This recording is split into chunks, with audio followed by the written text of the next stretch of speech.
नमस्कार दोस्तों। अब तक हमने मेष से लेकर कन्या राशि के जातकों का व्यक्तित्व जान लिया है। आज हमारी चर्चा तुला लग्न और राशि के जातकों की क्या विशेषताएं हैं जानते हैं। एक बार फिर आपको बता दूं, हर व्यक्ति का विकास उसके माहौल अर्थात परिवेश के हिसाब से होता है। आपके व्यक्तित्व पर आसपास के लोगों का गहरा प्रभाव होता है। ये जो लग्न है, जो राशि है, इसका अलग ही प्रभाव आपके व्यक्तित्व पर पड़ेगा। तुला राशि और तुला लगन के जातक कैसे होते हैं? शुक्र की ये मूल त्रिकोणीय राशि है। सीधी सी बात है, शुक्र का प्रभाव तुला लगन और राशि पर दिखाई देगा। बढ़ती उम्र के साथ भी ये वैसे ही आकर्षक दिखाई पड़ते हैं और अंत तक शौकीन होते ही हैं। विलासी प्रवृत्ति के होते हैं, ऐश्वर्यशाली ऐश्वर्यवान इनका जीवन होता है, लेकिन इन्हीं दो शब्दों से इन्हें नहीं आंका जा सकता है। बेहद विचारशील, ज्ञानप्रिय होते हैं। इस राशि के प्रतीक चिन्ह को अगर देखें आप, संतुलन बनता एक व्यक्ति आपको दिखेगा तराजू लिए हुए।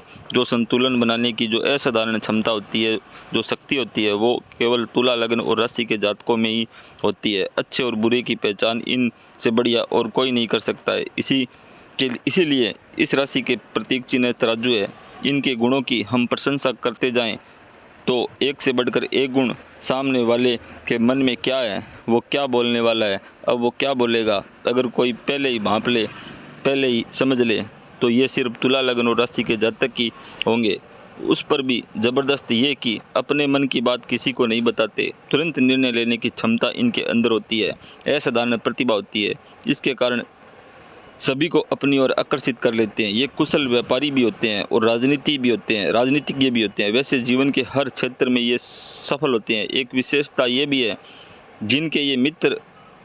जिनको ये अपना मित्र मान लेते हैं, उसे ये अपना सर्वस्व देने के लिए तैयार रहते हैं। सामने वाला जब भी चाहे आजमा कर देख लें। कई बार तो ये बेहद कमज़ोर परिवार में जन्म लेते हैं। इनका लक्ष्य इतना ऊंचा होता है, इनकी चाहत, इनकी महत्वाकांक्षा इतनी बड़ी और ऊंची होती है, सब कुछ ये हासिल कर लेते हैं। यानी साधन विहीन होने के बावजूद भी ये जीवन काल में सब कुछ हासिल कर लेते हैं। शुक्र से प्रभावित जो होते हैं।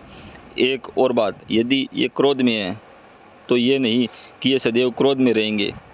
आप झुक जाएं, ये द्रवित हो जाएंगे, अर्थात शांत हो जाएंगे। यही जो नारियल का जो स्वभाव होता है, ऊपर से सख्त और अंदर से मुलायम, तो सच्चे अर्थों में इन्हें पुण्यात्मा कहा जा सकता है। इनका स्वभाव भी बड़ा निष्पक्ष होता है। निष्पक्ष तरीके से ये किसी भी मामले को आंकने वाले होते हैं। यही अद्भुत गुण इनके अंदर होता है। और राशि का जो रुझान होता है वह संगीत की ओर, फोटोग्राफी की ओर, सिनेमा की ओर, मतलब वो सभी क्षेत्र जहाँ सुंदरता और ग्लैमर हो, इन सभी क्षेत्रों पर इनका दबदबा रहता है। सफल तो होते ही हैं। तुला लगन या राशि ये वायु तत्वीय लगन है या राशि है। इस लगन के लिए बुध, शुक्र और शनि मित्र ग्रह हैं तथा सूर्य, मंगल और बृहस्पति शत्रु ग्रह हैं। चंद्रमा इस लगन के लिए समभाव रखते हैं। तुला लगन और राशि के लिए सबसे महत्वपूर्ण जो ग्रह होता है वह है शनि। इस लगन के लिए इसे योग कारक भी कहते हैं। यदि आपकी कुंडली में शनि शुभ भाव में होकर के बली अवस्था में बैठा है तो जीवन में आपको सफल होने से कोई नहीं रोक सकता है। जीवन में 36वें वर्ष से लेकर 48वें वर्ष तक का जो समय होता है वह ज़्यादा महत्वपूर्ण होता है। सामान्यतः इनका स्वास्थ्य वात प्रदान होता है। शनि अगर अच्छी पोजीशन में नहीं है तो वात से संबंधित परेशानी इनको रहती है, जैसे गैस्ट्रिक, जोड़ों का दर्द, शरीर में दर्द, इस तरह की परेशानी इन्हें रह सकती है। इसी प्रकार ज्योतिषीय जानकारी के लिए चैनल को लाइक और सब्सक्राइब करें। यदि आप फेसबुक पर देख रहे हैं तो पेज को फॉलो करें। ओम नमः शिवाय।